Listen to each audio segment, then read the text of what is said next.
We're here to make a new type of news. New insights, new styles, and new topics every day. We are News Generation. Making news just for you. It's April 20th here in Seoul. I'm Shin-Yoon, and this is News Generation, where we make the news at Arirang's very own open studio. Every morning, we'll discuss the top issues and latest current affairs affecting people in their 20s and 30s. Joining me in the studio is Choi Ji-hee. Good morning, Yeon. Good morning. And Cheska Dainan. Happy Thursday, beautiful ladies. Happy Thursday. Now, both are here to speak on behalf of people in their 20s and 30s. We're going to start with the news feed, a news feed which covers different hashtags and news items that have been trending on social media over the past 24 hours. The largest island of South Korea, Jeju, has considered charging entry fees for tourists to protect its environment. Officials said they were considering collecting $1 per night for tourists and roughly $4 for those renting a car. When hearing about such proposals, many raged, saying that Jeju residents should then pay an entrance fee when stepping foot in other parts of Korea. Some netizens even said everyone should boycott Jeju as a whole.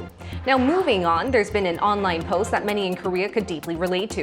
It was a post questioning whether Korea is really seeing an economic recession when car sales have jumped by around 20% on year, and international flight tickets have been sold at a record amount. Now, this post also criticized ironic consumption patterns. It mentioned how convenience stores have had a spike in lunchbox sales worth around $2, but also whiskey sales worth over $220 quadrupled in the same time period. Moving on to the third one, recently 3 people killed themselves after being caught up in a major housing fraud incident. All 3 victims committed suicide after they failed to retrieve their lump sum deposits or jeonse in a rental scheme. 2 out of the 3 were in their 20s and 30s, and President Yoon Suk-yeol on Tuesday ordered officials to help young tenants who he deemed the most vulnerable to these fraud cases. Now, some demanded that schools provide fraud prevention classes as part of the regular educational curriculum. Now, we're going to talk more about the third news item. The ruling party convened a meeting with officials earlier today to find the most effective and realistic measures to stop jeonse fraud. President Yoon Suk-yeol addressed this as one of the most urgent issues to tackle back in May last year when he was elected. And before we go deeper, jeonse is a large refundable deposit paid upfront to stay at a property rent-free for a fixed period. And from February, the government lowered the state-owned Korea Housing and Urban Guarantee Corporation's backing of jeonse loans from 100% to 90%. Now, this reduction is set to take place in May, and officials also said they would revoke the licenses of real estate agents who've been involved in a fraud scheme from June. And the current law only revokes licenses when these agents serve jail time. So, Cheska, I would first like to ask you, what do you think about these measures and any more suggestions before we see them put into action? Absolutely, and it's so heartbreaking because as one of the many young millennials here that pay the deposit and the rent to put a roof over my head in a metropolitan city like Seoul, my heart really goes out to people who have been wrongfully scammed because it's entire saving that we usually put into these rental deposits. Now, of course, the law must be set in place and there must be actions taken to protect us, but here are some of the things that we can do as tenant before the law takes in place. So the first thing is always check to make sure if the house is held in collateral, meaning if they use the house to take out a bank loan. And number 2, check with other real estate agencies to make sure that the market price is accurate. Right. And lastly, when you do get the lease signed, go and transfer your address right away so that your right as a legal tenant begins. And I'm sure that those who recently committed suicide went through all these procedures. I'm sure they did. They did, but this is the thing. It's not based on your individual mistake. It's not because you're ignorant. It can happen to you because this is a social disaster. Exactly. And see, the victims we recently saw seem to have no choice but to take their own lives because they seem to have no way out, and they couldn't get their jeonse deposits back after their apartments were auctioned off. And that's why civic groups are asking the government to enact a special law to support these victims, especially as jeonse fraud, as I mentioned before, should be approached as a social disaster. So, Ji-hee, what are your thoughts on this statement? Well, first of all, I would like to express my deepest condolences to those who had to make this decision in life because they couldn't get all the money that they had. And what saddens me is that they are all millennials just like us. Yes. Yes, and jeonse frauds, I mean, as President Yoon Suk-yeol put it, they're the crimes that target the most vulnerable in society. And this is definitely a social disaster, like you said, not not an individual mistake, which is why the government came up with measures last September and also this February to help victims of housing frauds, including providing additional loans with very low interest rates that range from 1% to 2%, as well as temporary homes for those who have been involved in the fraud because they have no homes as they were auctioned off. And also the Ministry of Land, Infrastructure and Transport announced this week, and this discussion is ongoing. What they announced is that they would stop or at least delay the houses from fraud being auctioned off, And this way, the government hopes to give victims some time to find another housing, to deal with the issue with the existing government measures.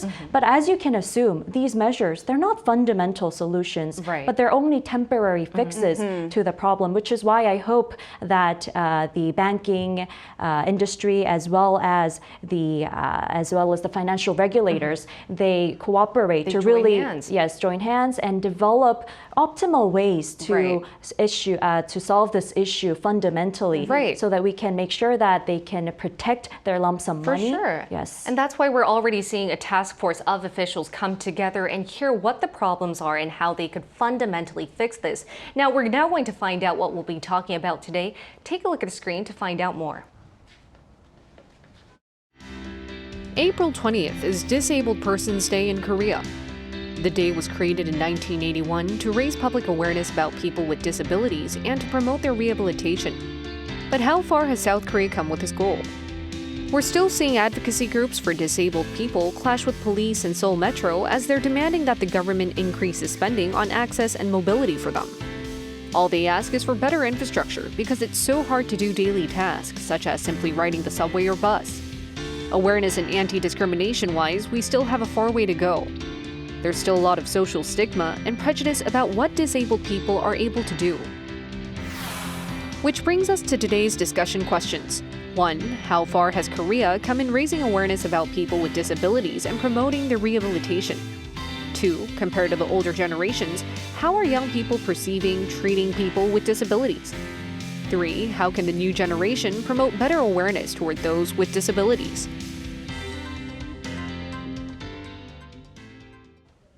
So as we just saw, today is Disabled Persons Day here in Korea. And Cheska, why don't you start us off by telling us the history about this day? Sure. The International Day dates back to 1981 when the United Nations proclaimed the International Day of Persons with Disabilities. Now, the International Day is December 3rd, but each country has its own, and for South Korea, it is today.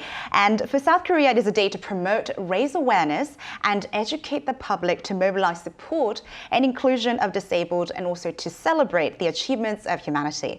And last year, Korea held a Paralympics and lots of suburb events, very special. And also interesting is that every year, one of South Korea's national broadcasts releases a teen drama where the protagonist is someone who undergoes disability and navigates the world. And I think it definitely promotes inclusion and, for us to help understand what it is like to actually live in the society as a millennial. Definitely, and I do think that we've come a far way with this day, but my fundamental question is, have we come far with raising awareness and improving welfare for the disabled? Well, unfortunately, the on and off protests that are held by Solidarity Against Disability Discrimination on Seoul's subway network that began from December 2021 really shows the current state of awareness and support for the disabled people living in Korea. In fact, they started another protest this morning at around 8 a.m. at Samgakji Station, which is a little north of Seoul. Although transportation infrastructure has been improved to provide better mobility for people with disabilities, all the stairs and steep slopes we see in the capital city make it very hard for them to access, especially for the wheelchair users. Sure. And I mean, statistics also show that despite being one of the world's top-ranking economic powerhouses, Korea still stands very far behind regarding welfare expenditure on people with disabilities. Right, and I can completely agree with what you just said there. Transportation infrastructure still needs so much work because I remember last year However, in light of Disabled Persons Day, I rode a wheelchair myself. Oh, you did? I Okay. did, and I tried to go around using the subway, but you know what? I couldn't even make it inside the subway station at all because on the way there were so many bumps on the road and it was Right. really difficult. I can't imagine what it'd be like. I only tried it out for a few minutes, but for days and days, there's definitely needs a lot of work on that matter. Exactly. I mean, if we take a look on the screen even, data also shows how far behind Korea is. This is a data from 2017 showing the OECD member states' average spending on persons with disabilities as a share of GDP in percentage. Now, while the OECD average is around 2% and that of some developed countries known for their advanced social welfare system are at least over 1%, that of South Korea only stands at 0.6%. Oh, wow. Well, this is why the Solidarity Against Disability Discrimination has strongly urged the government to raise the spending to match the OECD average. Right. And yet, recent statistics show it still stands at around 1%, which is still a lot lower than the OECD average. You know, Jihi, there's a saying that how we treat disabled person really shows the level of civilization in a society. And to me, it is really disheartening and almost embarrassing to see a number given the mobilization and the modernization of a society. I really think we need to ramp up those numbers. Exactly. completely agree. Exactly. I mean, I want to show you the second visual as well. It's a survey on the human rights condition in the country. It shows which social group is most vulnerable to human rights violations and discrimination.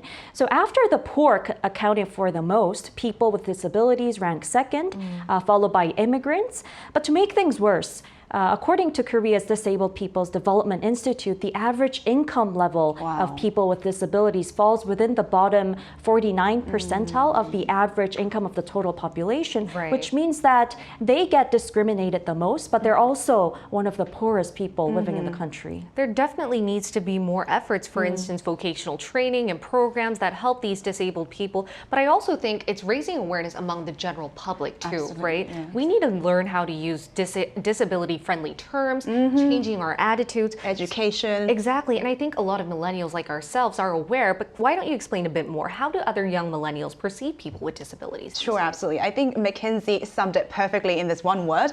And our generation is so-called radically inclusive. Radically inclusive. Radically inclusive in the best sense possible, because I think young millennials are really at the forefront of fighting against ableism and also trying to promote and also spread contents related to disabilities. Right. And I think media played a huge role in this. As we know, there are some very popular TV series that have started including disabled characters such as Woo Young-woo, Extraordinary Ooh, yes. Loved He it. taught me. And also our Blues. So there's a raising awareness and also social media where YouTubers like Miracle, which is a 20-year-old, very young aspiring man who acquired disability after a tragic accident. And this sort of helps us to understand and blur the line in discrimination because it can happen to anyone. And I think there's an equal force of admiration and acceptance from our generation when people come up and share these honest stories. Right, and T, what about you? How do you think young people perceive people with disabilities nowadays? Well, first of all, if you take a look at the Health Ministry's 2020 data, the millennials aged between 20 to 39 with disabilities account for 1.6% of the total population. And what's pretty welcoming is that nowadays there's a growing number of people with disabilities who are also millennials and are YouTubers as well. Yes. So we have a lot more exposure to content where people with disabilities, they're showing how their life is like living in the country. So we really get to learn, and also they're very entertaining. And this is a way in which they help us to really understand them more. And they're individual protesters who really help us to make a society that's more inclusive. Right. And as you mentioned, Shihi, more exposure to people with disabilities on social media has definitely helped raise awareness. And we hope to do so on NewsGen as well. That's why we prepared an interview with a visually impaired millennial. And we'll come back right after this.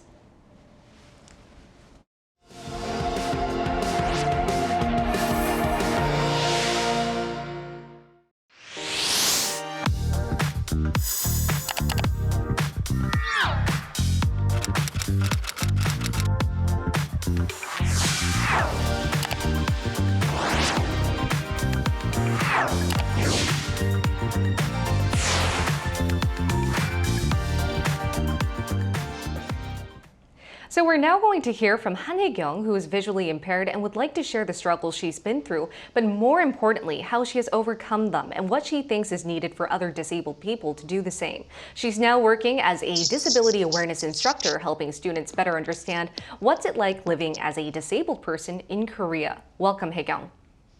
Thanks for having me today. All right, now before we go into our questions, could you first briefly introduce yourself and tell us if your disability is hereditary or acquired? Yeah, sure. My name is Hye-kyung, as I got introduced by you, and I became totally blind when I was 13 years old. And for those who can't see me, I'm wearing a black shirt today. All right, thank you so much for explaining that. And we just mentioned how there are more YouTube creators or videos on disabled people. And I'm wondering, have you ever come across some of them? And what did you think about their influence? Oh yeah, I'm very glad to see a growing number of YouTubers these days, like with disabilities. As a visually person myself, I find their videos to be incredibly helpful in learning how to better accommodate my disability and live my life to the fullest. And also, it's great to see an increase in disability-related videos, as they provide an opportunity for people without disabilities to learn more about our experiences and be accepting of our differences. I think without awareness and understanding, it's hard to lose. It's easy to lose interest and overlook related issues. But since there's a lot of video related to disabilities now, I believe that our society have enough opportunity to make our society change in positive way.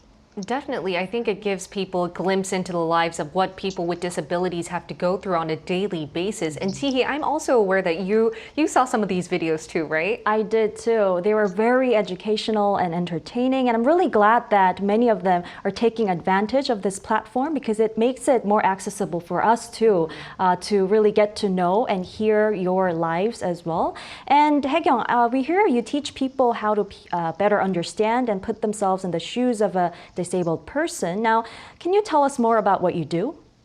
Yeah, sure. Actually, to be honest, I don't see myself as a teacher, but more as someone who hangs out with elementary school kids and talks to them about the differences I have.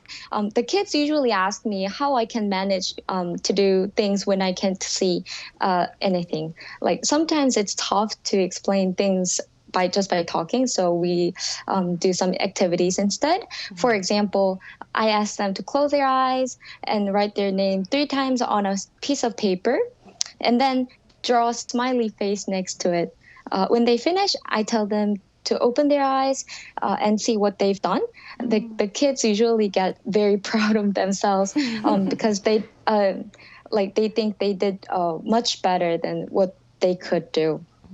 So when I ask them how they can manage to do writing and drawing so well, and they say it's because they're familiar with their name and the smiley face. And then I give that answer back to them. So even though visually impaired people cannot see, we can still do things like cook, eat, or whatever by using our other senses that we're familiar with. And I think it's very important to give children the chance to meet and understand people with disabilities at a young age. So yeah, they I was going to say that, because you should teach students from a young age, and I think that's where all the education should start. And Cheska, what are your thoughts on this before you go on to your question? Absolutely, and I agree with you, Yen, and also Hye-kyung. I was just about to say, I think these cute exercises, although they may seem simple, I think is really important, because once you get accustomed to what it's like to live with disabilities, the discrimination can really blur, right? Definitely. So what do you think are some of the things that needs to be done for better treatment or welfare of policies for the disabled? And what's the most issue at hand to make the situation better for us? Actually, it's difficult to like prioritize a specific issue as the most urgent because mobility, housing, employment, education, and other issues are all pressing concerns for people with disabilities. This means that we often feel unstable in all of these areas. To create barrier-free society, where people with disabilities can live without being hindered by our disabilities, I think it's essential that people with disabilities take on like active role in shaping the policies that affect us. In other words, we like nothing about us should be decided without our involvement. Yeah, I think. Right, we should actively hear from the disabled people community to hear what is needed at hand. Thank you so much, Hae-kyung. It was a pleasure to hear from you today. Thank you so much. Okay, thank you. Thank you. All right, and before we do continue our talks, let's briefly mention which points of Hae-kyung's really interested you. No, I always wanted to mention, and I also wanted to think about what us as individuals, I mean, we're not instructors, we're not experts in disability, but as individuals, I believe that the best thing we can do is really hear their voices, listen to them, as Hae-kyung said, because if we want to come up with effective policies, then it must be bottom up, Definitely. not top down. Love that. So I like that point. I completely agree. Well said. Now, before we continue our talks, let's also hear what our global viewers feel about supporting those with disabilities. Take a look at the screen. You'll find 3 of the comments that we chose. So Raul279 said, I don't have any friends or family with such conditions, but we need to provide resources and opportunities to give them the best quality of life. Brooke Parsons says, I am a pediatric nurse who works with special needs persons. Treat others as you would want to be treated. It's simple, really. Deepak G. Gupta said, I am a spinal cord injury patient, C5, C7, C6, C7 in a road accident. You know what? I think Brooke said it best. Treat others as you would like to be treated. It's so simple, so easy, but it seems to be very hard for people to follow because there still seems to be a level of disawareness about what type of difficulties people with disabilities go through. So Cheska, how would you like to see the public's level of awareness go up? You know, there's a quote that I read just before coming onto air, and it's called, we are all cripples limping in this crippled world, and together we owe it to ourselves. And that was such a powerful statement because it highlighted the fact that all of us have disabilities. It's just a matter of whether it's visible, the severity, and maybe just a time when it happens to someone. So I really, for the not just my own benefit, but for everyone, I really hope we build a society in which it can be safe to live as disabled or not disabled, to be considered normal. That's really nice. I love that quote. And what about you, Jihi? Right, well, better education for raising the awareness and providing vocal training, making inclusive policies, all these can surely be very helpful and effective in increasing the welfare for people with disabilities. But what can we do as individuals, as I said earlier, in order to help make a more inclusive society? I would say, once again, I want to emphasize this a lot because we really have to listen to them. And thankfully, we've seen a lot of YouTubers with disabilities, and there are also millennials, and they're really trying to tell us their stories, how it's like to be living in the country with disabilities. And they, I think, want to emphasize that a disability isn't something that they should overcome, but it's just them being different. And we should accept that and respect them for just being different. And I completely agree, which is why I would like to end off by saying this. You know, whenever we talk about issues like disabled persons in light of Disabled Persons Day, I feel like some millennials or some youngsters feel really uncomfortable, not really know which words they find to be friendly, what could be comfortable. But you know what? I think this is what you need to know. Just ask.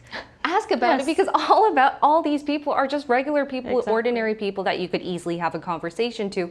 As you mentioned, Chi, they're not unique. They're just different, different with us. All right, and that's all we have for you today. Bringing every day, we'll be here every day from 9:30 a.m. to 10 a.m. Korea time, bringing you topics that a lot of young people will be talking about. And special thanks to Che Ji-hee. It's my pleasure. All right, and Cheska Dainal. Pleasure's always mine. Thank you so much. Thank you, and thank you all for watching. We'll see you tomorrow. We are News Generation.